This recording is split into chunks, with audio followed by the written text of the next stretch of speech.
Et si tu pouvais récupérer tout ce que l'ennemi t'a volé?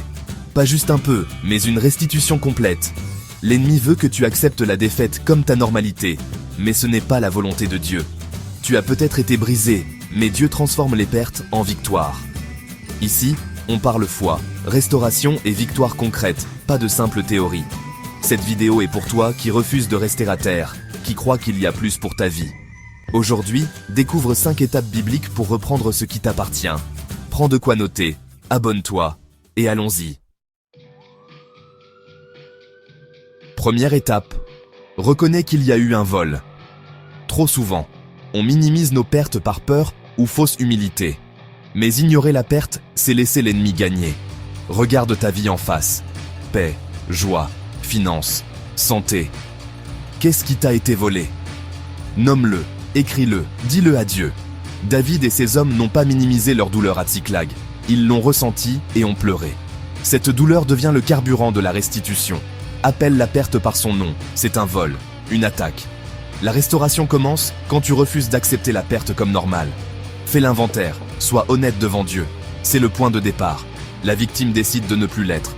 Le guerrier en toi se réveille. Affronte la réalité pour pouvoir saisir la promesse. Deuxième étape, prends position spirituellement. Passe de la lamentation à la déclaration. Ça suffit. Refuse d'être défini par ta perte, mais par la guérison de Dieu. Tes prières deviennent des déclarations de foi, pas des supplications. Déclare la promesse de Dieu sur ta vie, la restitution commence maintenant. L'ennemi murmure, c'est trop tard, mais tu réponds par la vérité biblique. Deviens un guerrier de la prière, utilise la parole de Dieu, refuse la résignation, proclame, je vais récupérer ce qui est à moi. Troisième étape, cherche la direction de Dieu avant d'agir. L'enthousiasme sans stratégie divine mène à l'échec.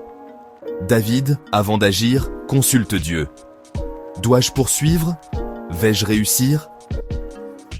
La victoire dépend de la stratégie de Dieu, pas de ta force. Parfois, Dieu te demandera d'attendre, de pardonner ou d'agir différemment. La restitution est une collaboration entre ta foi et sa souveraineté.